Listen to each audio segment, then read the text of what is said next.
Una vez más con vosotros en el programa Preguntas y Respuestas. Comenzamos. Ricardo Moreno envía una que dice: si una persona se quiere bautizar, ¿solo se puede hacer por inmersión bajo el agua o hay alguna otra forma de bautizar a quien lo desee? El término bautismo significa inmersión, por tanto, el bautismo por inmersión es la mejor forma de bautizar conforme a lo que significa esa ordenanza. Puede bautizar cualquier persona, por supuesto, pero dada la importancia de la ordenanza, es bueno que lo lleve a cabo un líder de la congregación local a la que pertenece esa persona. La Biblia a fondo. El pastor debería escribir un libro sobre el Espíritu Santo. Ya está entregado en la editorial CLIE el libro de Neumatología, que trata sobre la doctrina del Espíritu Santo, de mi colección de teología sistemática. Ranón Jiménez Jiménez. Mi pregunta es sobre Romanos 2:13. ¿Por qué por la ley nadie es salvo, sino solo por la gracia de Dios que está en Cristo Jesús? Muy simple, porque nadie puede cumplir perfecta y continuamente la ley. Por tanto, nadie puede presentarse sin culpa ninguna delante de Dios. Segundo, porque la ley no es dada para salvación, sino para denunciar el pecado. Tercero, porque la Biblia dice que por las obras de la ley nadie puede salvarse. Cuarto, porque la salvación es sólo por gracia, mediante la fe. Manuel, ¿qué quiso decir Pablo en Efesios 4, 26, 27? Los textos dicen: airaos, pero no pequéis, no deis lugar al diablo. Pablo se refiere no a la ira de Dios, sino a la de los hombres. La de Dios es santa. La de los hombres, en menor modo, es incorrecta y en el mejor de los casos es correcta. Esta ira no es generada por el hombre natural como algo propio, sino producida como resultado de la participación del creyente en la ira de Dios, en una forma semejante a la de Cristo, cuando dice que son consumidos del celo de Dios. El creyente ha de asegurarse que el enojo no proceda de su orgullo herido. El creyente ha de olvidar su enojo en el mismo momento en que se dé cuenta de que se ha infiltrado algún elemento personal y egoísta que convierte la ira correcta en ira pecaminosa. La disposición al perdón es vital entre los creyentes. El apóstol enseña que el cristiano espiritual no es aquel que está dispuesto a airarse contra otro, a reprenderle con rigidez o a marginarle de su comunión, sino aquel que busca al que ha pecado para restaurarle. Gálatas 6:1. Quien persiste en su cólera contra otro está dando lugar al diablo, porque provee de victoria a Satanás al proveer para él de un elemento contra un cristiano para realizar su obra destructiva y, lo que es más lamentable, es que lo hace utilizando a otro creyente. Un cristiano o incluso toda una iglesia podrá tener razón para el enojo, pero si no es capaz de perdonar y buscar la reconciliación, está dando lugar al diablo. Manuel, ¿qué quiso decir Cristo con yo soy? Que es Dios infinito, una persona divina, ya que ese es el título usado para Dios, que es el que es siempre, es decir, el eterno, que permanece inalterable en el tiempo. Juan Méndez, en 1 Corintios 7:15 dice: pero si el incrédulo se separa, sepárese, pues no está el hermano o la hermana sujeto a servidumbre en semejante caso, sino que a paz nos llamó Dios. Mi pregunta es, si la palabra sepárese significa que una pareja que tiene problemas, que ya no se soporta, pero no ha habido ni fornicación ni adulterio, puede separarse pero no divorciarse, es decir, que cada uno viva en su lugar diferente. Quisiera saber si a eso se refiere separarse. Muy bien pudiera ser entendido así, pero nótese que no es separación entre creyentes, sino entre un incrédulo que se separa, no un creyente, ya que el creyente no tiene obligación de verse sujeto a una vida que el incrédulo quiera imponerle. Pero el problema de separación entre creyentes, porque no se soportan, porque no se aman, expresa una grave situación delante de Dios que debe ser tratada y arreglada. Oscar Lemus, en relación a los añadidos, ¿qué podemos explicar sobre las notas a pie de página de alguna Biblia? Por ejemplo, 1 Juan 5:7. El texto no aparece en el texto original según nota explicativa y muchos más. Cuando se hace una afirmación así por parte de un traductor, es porque tiene un texto en el que no figura ese versículo. Con todo, tendría que decir que está en los siguientes textos y citar aquellos en los que está. Estas llamadas aclaraciones están bien en Biblias de estudio, pero no tanto en las de uso general, porque conducen a la confusión de creyentes sencillos que se preguntan qué es lo que hay bíblico y qué es lo que hay falso. Oscar Lemus, ¿cuál es su opinión respecto al estado de los creyentes que han muerto en Cristo? ¿Dónde están?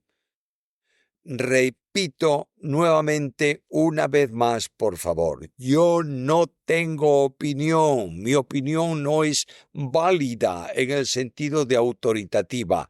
No tengo yo opinión que no sea bíblica, y lo que la Biblia enseña es que todo creyente que muere parte para estar con Cristo, por tanto, están con Él en su presencia. Daniel Vera, ¿quiénes son los escogidos que menciona Mateo 24:31? Entiendo que son los salvos de Israel. De ser así, ¿podría tener relación ese pasaje con Isaías 11:12? Es correcto. Se trata de los salvos en el tiempo de la tribulación, no solo de Israel, sino de las naciones. Por tanto, tiene relación con los salvos que entrarán en el milenio de la profecía de Isaías que tú citas. Silvia Marroquín, ¿sería tan amable de darme su opinión acerca del Igle crecimiento?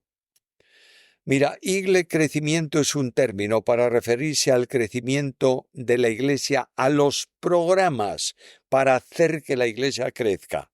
Sin embargo, se ha convertido en una forma técnica humana o empresarial aplicada a la Iglesia para que la Iglesia crezca, como si se tratase de una empresa industrial cualquiera. El verdadero programa de Igle Crecimiento está en Hechos capítulo 2, versículos 41 al 47. Cristian Ferreduela, acerca de la depravación total tengo una duda sobre lo que significa. ¿Implica la incapacidad total de buscar a Dios por sí mismo? Esto lo tengo claro, pero también implica la incapacidad de tomar la decisión de recibir el Evangelio y renunciar a su vida por sí mismo. Esta duda nace del argumento que dice que es Dios quien hace que el hombre quiera la llamada gracia irresistible. De antemano, gracias y que Dios le siga bendiciendo. Depravación es la positiva disposición y activa inclinación al mal que hay en todo hombre a consecuencia del pecado y que lo incapacita totalmente en orden de la salvación y lo orienta al mal. Génesis 6:5, Marcos 7:23, 20:23, Romanos 3:9-8. La depravación no significa que el hombre no tenga conciencia para discernir entre el bien y el mal. Juan 8:9, Romanos 2:15. Depravación no quiere decir que nunca sienta admiración por la virtud. Depravación no quiere decir que el hombre haya de pecar de todas las formas y de todos los modos posibles. Esto trae aparejada la incapacidad del hombre, que a consecuencia del pecado ha quedado totalmente incapacitado para cambiar por sí mismo su carácter y su conducta, de modo que pueda amar a Dios y obedecerle. En ese sentido, el hombre no regenerado no puede ni quiere hacer un solo acto que alcance el nivel moral prescrito por Dios. Máximo Gómez: he escuchado en varias ocasiones que el hombre es quien transmite el pecado a sus hijos y no la mujer, sustentándose en el hecho de que Dios escogió a una mujer para que naciera el Señor Jesús y así no contaminarlo con el pecado. ¿Es eso cierto? Es una afirmación antibíblica. La afirmación es contraria a la verdad, porque es la madre la que concibe en pecado al hijo. Salmo 51. Por otro lado, ningún ser humano, ni hombre ni mujer, viene sin pecado. De manera que ninguna madre es sin pecado y transmite el pecado exactamente igual que el padre. Afirmar que la santidad de Cristo es por causa de no haber sido concebido por un hombre es desconocer la razón de la santidad del que fue concebido, que es la persona del Verbo de Dios en quien subsiste. Es decir, el hombre Jesús de Nazaret, el niño que nace, es santo por su vinculación con Dios, ya que es la naturaleza humana del Verbo encarnado. Máximo Gómez: tengo una pregunta que he planteado con mi esposa y es más una curiosidad. ¿Es un texto bíblico el que aparece transparentado en las portadas de sus comentarios? Si es así, ¿nos puede compartir la cita y por qué eligió esa cita? Dios le bendiga, amado pastor.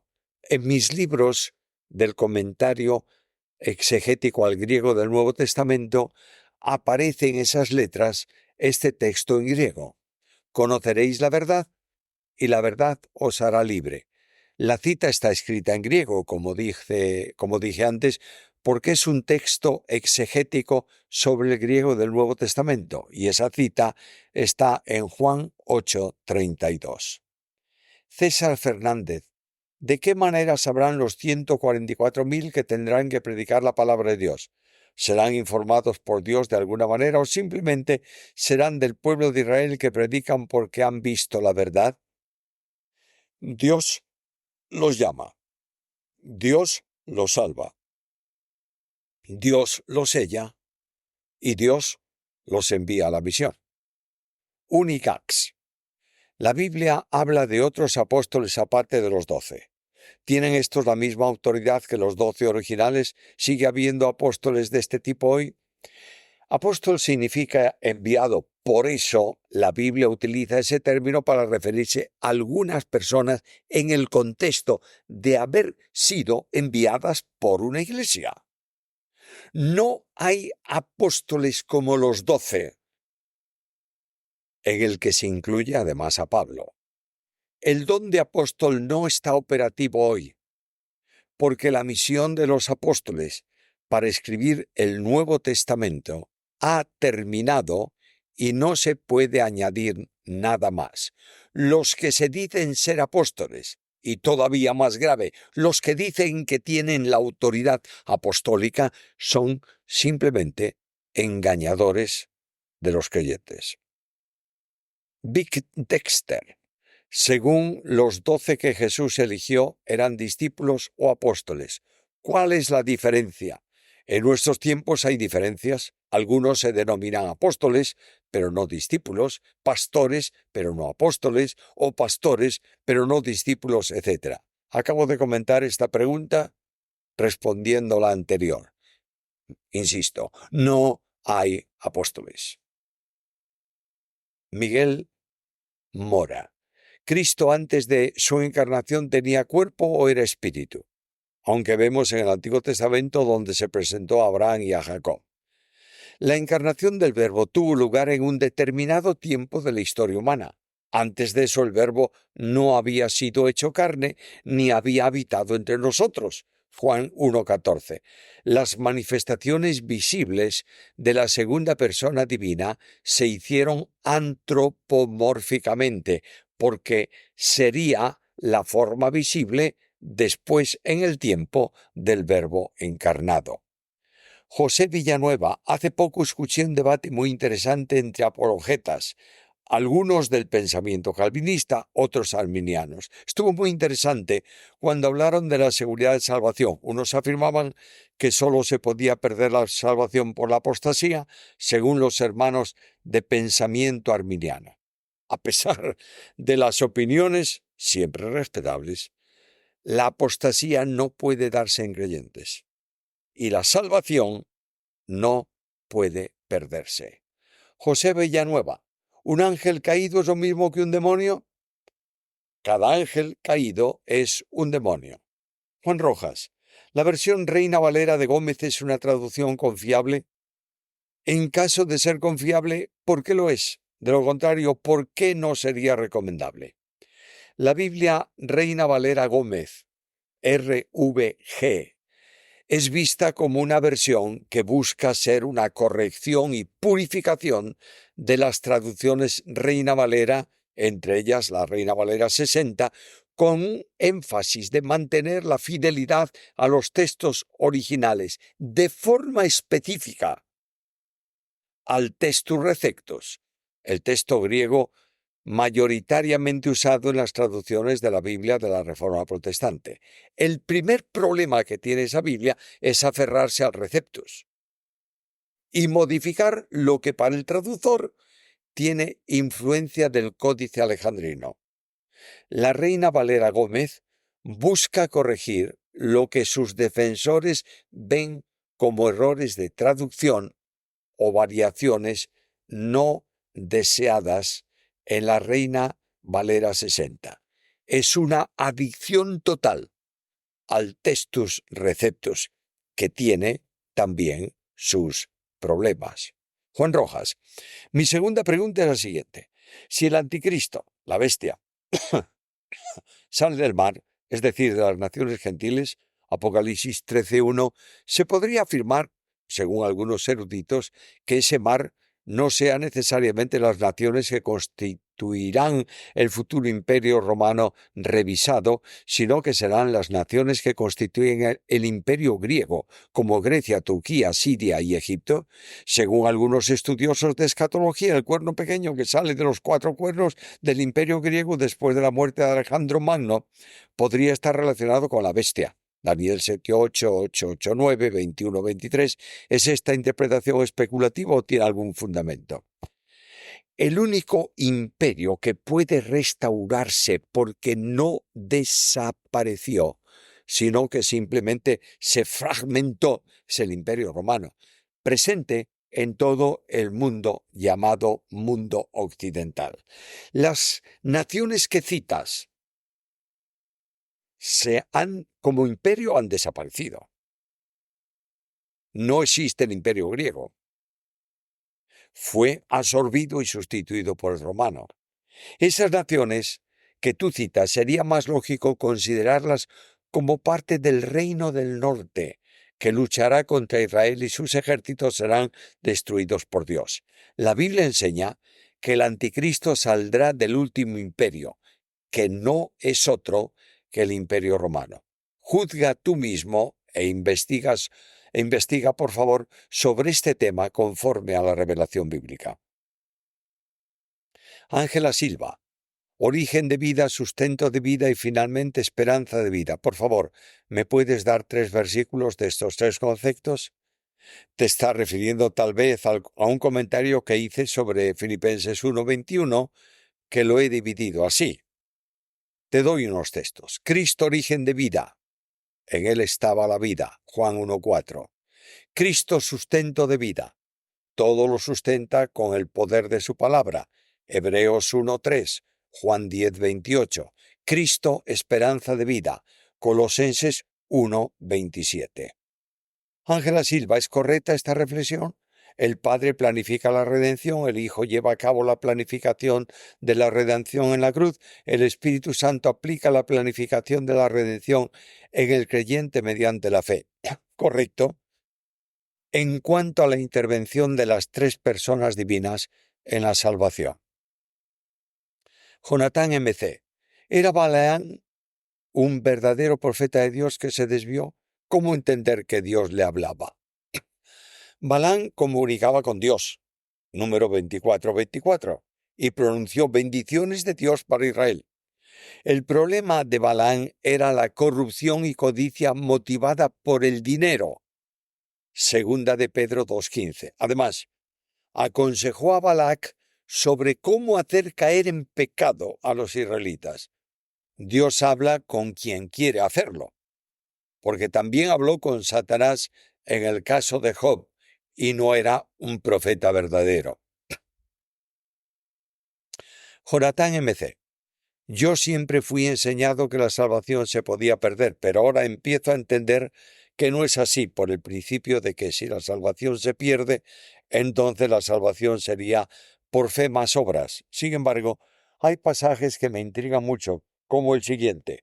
Los falsos maestros y profetas de 2 Pedro 2 fueron verdaderos creyentes en algún momento.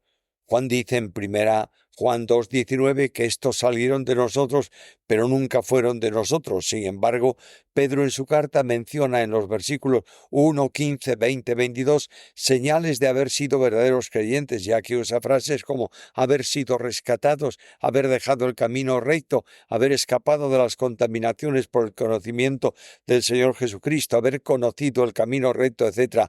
¿Podría explicarme, por favor? Los falsos profetas que menciona Pedro no fueron creyentes verdaderos nunca, como los que están presentes con los creyentes, pero salieron de ellos porque nunca habían pertenecido a ellos. El rescate del que habla Pedro sobre tales personas es un rescate potencial, es decir, Dios había pagado el precio que podía alcanzarlos para salvación, pero ellos nunca creyeron. Conocían el camino de Dios, pero lo rechazaron. No son salvos que se pierden, son perdidos que no se salvan. Johnny Castillo, ¿qué opina de la gracia gratuita de Zane Hodge? No he leído sobre esa posición, no puedo opinar. Jonatán Castroman, ¿qué opina usted de las palabras que algunos dicen que se deben mencionar en las oraciones como atar, desatar, cancelar, declarar, ahuyentar o la oración que el diablo no quiere escuchar, etc.? ¿Estos que enseñan esto son culpables de hacer así o son víctimas de lo que aprendieron? Yo diría que son culpables porque aunque les hayan enseñado mal, ellos no se han dejado dejado de que los engañen, vaya frase que acabo de decir, porque no investigan bíblicamente eso que ellos creen, si eso no es verdad. Son personas en ignorancia, en el mejor de los casos, niños espirituales que no fueron instruidos y admiten los errores de quienes tampoco saben nada y les están engañando. Dominican SPG. Tendremos memoria de nuestra vida en la tierra mientras estamos en el cielo, que dice la Biblia. Una sola referencia que permite entender que no se borra de la mente lo que ocurre en la tierra para aquellos que están en la presencia del Señor y que fueron muertos por la persecución en los tiempos de la tribulación. Estos dicen: ¿hasta cuándo, Señor santo y verdadero, no juzgas y vengas nuestra sangre en los que moran en la tierra? Apocalipsis 6:10. Por lo que hay recuerdo de los que les habían causado la muerte.